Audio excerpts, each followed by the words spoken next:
নমস্কার সবাইকে। নমস্কার দিদি। নমস্কার। সবাই ভালো আছো? ভীষণ ভালো আছি, ভীষণ ভালো আছো? এখানে আসতে পেরে ভীষণ ভালো লাগছে। আচ্ছা, কেন? এই জায়গায় আসতে পারবো কোনোদিনও ভাবতে পারিনি। দিদি আর তোমাকে দেখে খুব ভালো লাগছে, এমনটা মানে টিভির পর্দায় দেখতে পাবো, মানে এটা অদ্ভুত। আমরা গ্রামের মানুষ, গ্রামের ভেতরে থাকি, এই জায়গায় আসতে পারাটা আমাদের কাছে একটা প্রচুর বড় ব্যাপার, স্বপ্নের ব্যাপার। স্বপ্নের একদম স্বপ্ন হলো কোনোদিন ভাবতে পারিনি একদম। এখানে যে আসতে পারবো। ছোট করে আলাপ করি একটু সবার সঙ্গে। লীলা, নমস্কার। নমস্কার সুদীপ্তা দি, আমি পশ্চিম মেদিনীপুরের কেশিয়ারি থেকে এসেছি। আচ্ছা, আমার নাম লীলা পাহাড়ি মিশ্র। আমি পদ্ম আর শালুকের চাষ করি। আচ্ছা তন্দ্রা। হ্যাঁ দিদি নমস্কার দিদি, আমি তন্দ্রা রায়, আমি উত্তর চব্বিশ পরগনা জেলার দৌলতপুর গ্রাম থেকে এসেছি। ওকে, দিদি আমি এই রজনীগন্ধা ফুলের চাষ করি। খুব ফেমাস একটা গান আছে জানো তো, এক গোছা রজনীগন্ধা হাতে দিয়ে বললাম চললাম, সেরম যেন না হয়। ঠিক আছে, ওকে। মধুমিতা, নমস্কার সুদীপ্তা দি, আমি এসেছি পূর্ব মেদিনীপুরে তমলুক থানার অন্তর্গত আলিনান ছোট্ট গ্রাম, মাতঙ্গিনী হাজরার বাড়ির পাশেই আমার বাড়ি। ও মাতঙ্গিনী হাজরার বাড়ির পরিবারের সদস্য এখানে খেলতে এসেছে। জানি। সম্ভবত 15ই আগস্ট। হ্যাঁ আগের গত বছর এসেছিল, হ্যাঁ। একদম 15ই আগস্ট। হ্যাঁ, আমারও যে ওই জায়গায় শ্বশুর বাড়ি হয়েছে ভীষণ ভাবে গর্ববোধ করি। জায়গাটার একটা মাহাত্ম্য আছে কিন্তু, হ্যাঁ, ওই এক মহিলার জন্য। ওয়াও। সো তুমি কি করো মধুমিতা? আমি জুঁই ফুলের চাষ করি। বাহ, জুঁই ফুল, নাইস।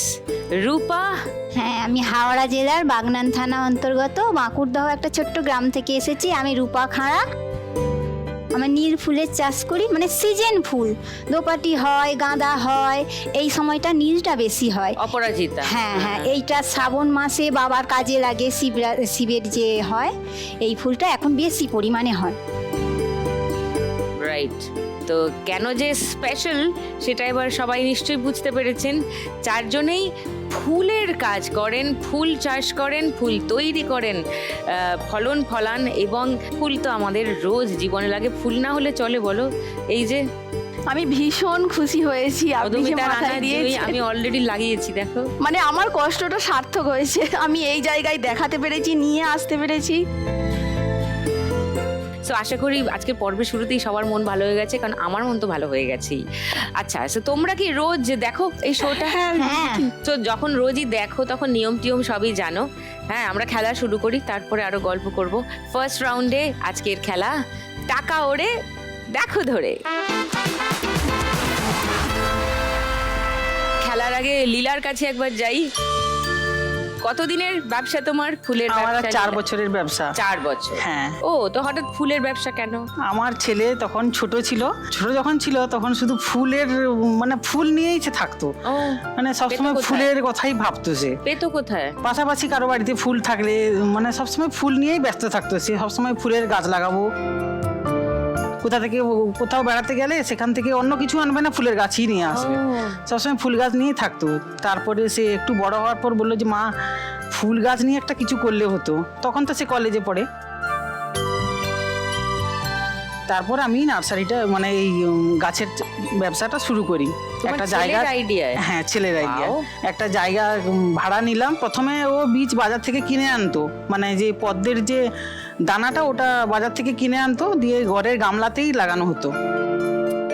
লাগিয়ে বেশ ভালোই ফুল হতো। ওটা দেখে খুব ভালো লাগলো, সবার ভালো লাগলো, তারও ভালো লাগলো। দিয়ে বলছে যে এটা একটু বড় করে করলে হতো।